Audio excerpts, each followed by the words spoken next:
I consider Prime Minister Modi ji as my elder brother. Every meeting with him is very special, and this time also. So we very briefly touched about the proceedings of BIMSTEC. 80% of our trade is with India, and we have excellent relations with India. We have a free trade agreement with India. I consider Prime Minister Modi ji as my elder brother. He guides me, so I consider him as my mentor. And every meeting with him is very special, and this time also. So we very briefly touched about the proceedings of BIMSTEC and India's leadership role in BIMSTEC as the biggest country, as the biggest member state of BIMSTEC, most populous member state, the biggest economy, and the most powerful country in the BIMSTEC region. We look forward to India's leadership, and India and Prime Minister Modi has been exercising that leadership. So I mentioned on how good things look for BIMSTEC in finally realizing some of its potential. I also I've listened to the Lex Friedman interview with Prime Minister Modi, and I listened to it in English, but also in Hindi, even though I don't understand too much Hindi, but I wanted to listen to it in original. And I reported to Prime Minister. I said, elder brother, I listened to that podcast, and I saw a spiritual leader. I felt like I was listening to a spiritual master. It was very spiritually fulfilling. So, what was Bhutan's focus during the BIMSTEC summit? Well, I'll be very honest, to take part. This has been almost 30 years of BIMSTEC, 27 years. And this is only the 6th summit. So to take part and to lend whatever support is required to provide an impetus for BIMSTEC, the growth of BIMSTEC.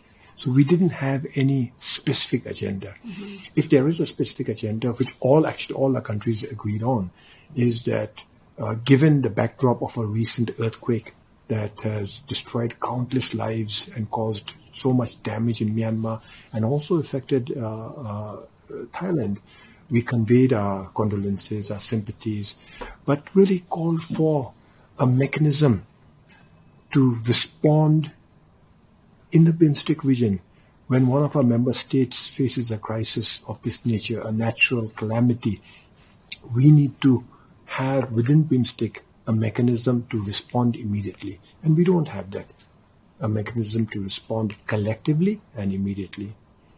It's good that all countries are responding on their own. And in that context, you know that India was the first responder in Myanmar, providing relief and rescue efforts in Myanmar. And we are fortunate to have India as a member state of BIMSTEC.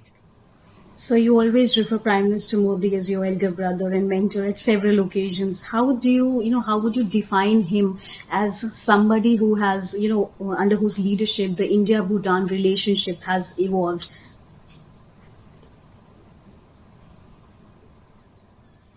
Where do I begin? I mean, he has done so much for our relations, and this is no easy task.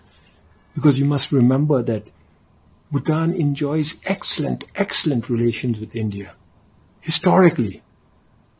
And then through all the decades of our friendship and our partnership and our development cooperation.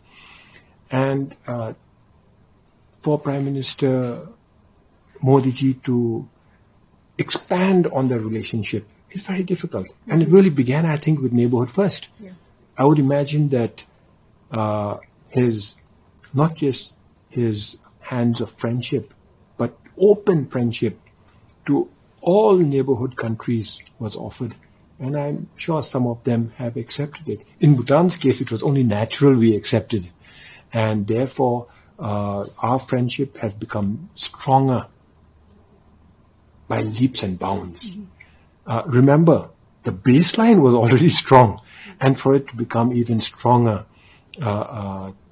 is a huge achievement. And this has been because our friendship is anchored on the good relations between our King, His Majesty the King, and Prime Minister Narendra Modi ji. To me, he's been extremely kind. He's like my elder brother.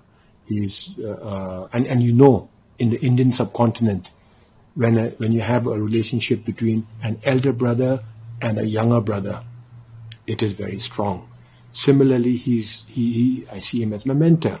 So the relationship between guru and student is also very strong. So I am very fortunate that in both these areas, I have a very close relationship with Prime Minister.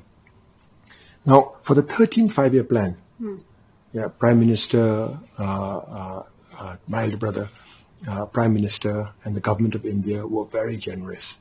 So a lot of the development that's required during the 13th five-year plan that began in July 2024 is actually financed with their generosity, the generosity of the government and the people of India. And then because our economy couldn't really grow after the COVID years, we have an economic stimulus program, and that is also being very generously financed by Prime Minister Modi ji and the government of India. So the economic stimulus plan is something like 1,500 crores. The 13th five-year plan is something like 8,500 crores. So 10,000 crores over 5 years is really India's gift and assistance to Bhutan, and we are deeply grateful. And would you like to add on something on this Gelfu Mindfulness project? In addition to that, His Majesty the King, King Jigme, has developed a special administrative region along a border with India called the Gelfu Mindfulness City. I've spoken at length about this on various occasions in India. This city, the Gelfu Mindfulness City, being developed as a special administrative region, has its own government, has its own laws, has its own judicial system. It is, in a sense, a one country, two systems. And this second system, this Gelfu Mindfulness City, is going to benefit Bhutan and our future. But it's going to benefit, the idea is that it'll benefit India, South Asia, and Asia at large. However, for this vision to succeed, this royal vision to succeed, we really need the support and cooperation of India. And this is where Prime Minister Modi and the government of India have unconditionally lent their full support to the Gelfu Mindfulness City. And again, this is in relation to what you had asked me. How is Prime Minister Modi influencing and guiding the friendship, the already strong friendship that exists between our two great countries? Right. So there's a railway line that is going to connect India with Western Bhutan, and there are also talks of connecting to Central Bhutan, if you can talk about that as well, since connectivity is a very important sector. Well, the first railway line is going to connect India to Gelfu Mindfulness City. Yeah. And this is going to be very important because connectivity in all its forms, air connectivity, road connectivity, rail connectivity, digital connectivity, even maritime connectivity, because from Gelfu Mindfulness City to the inland port in Assam on Brahmaputra, the Jogikopa inland port, is only 80 kilometers, and from there you're connected to the Bay of Bengal. So connectivity in all its forms is going to be very important, and by that, so the Gelfu, the rail link, the railway linking India to the Gelfu Mindfulness City is very important. The government of India has generously agreed to build and finance the railway project. In Western Bhutan also, there is a railway link that is going to be built linking Samsi in Western Bhutan to India. Right. So there has been some challenges in the member states of the BIMSTEC member states, like we are seeing protests, pro-monarchy protests in Nepal. We have seen challenges in Myanmar, including in Bangladesh. What is Bhutan's view of this overall situation?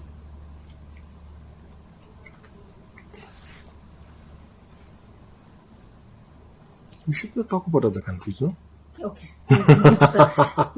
Okay. Talking about USA now, how does Bhutan sees the current Trump administration and its tariff threats? Bhutan is a small economy, and we really don't export much to America. So this does not influence us. This does not really affect us. What affects us is our relations with India. 80% of our trade is with India. And we have excellent relations with India. We have a free trade agreement with India. And therefore, we are safe. Right. So my last question to you is: any high-level visit that is expected between Bhutan to India, or from India to Bhutan? Because we have seen you have come to India several times. The Prime Minister was in Bhutan last year. So any high-level visits between the two countries? But most importantly, His Majesty the King visits India. Yes. Frequently. Yes. And that is the most important visit for us. His Majesty the King visiting India. Granting royal audiences to the Indian leadership. And then on India's part, for me, it is Prime Minister Modi, his visit to Bhutan. We have a big hydropower project, 1020 megawatt Punasanchu 2 project that we are planning to inaugurate soon. And we are hopeful that Prime Minister Modi will come in person to inaugurate this. In the meantime, I'm looking forward to receiving External Affairs Minister Jaishankar. And then, of course, we have the Foreign Secretary. And then as soon as I go back, Additional Secretary North will be visiting Bhutan also. So there's a constant exchange of high-level visits.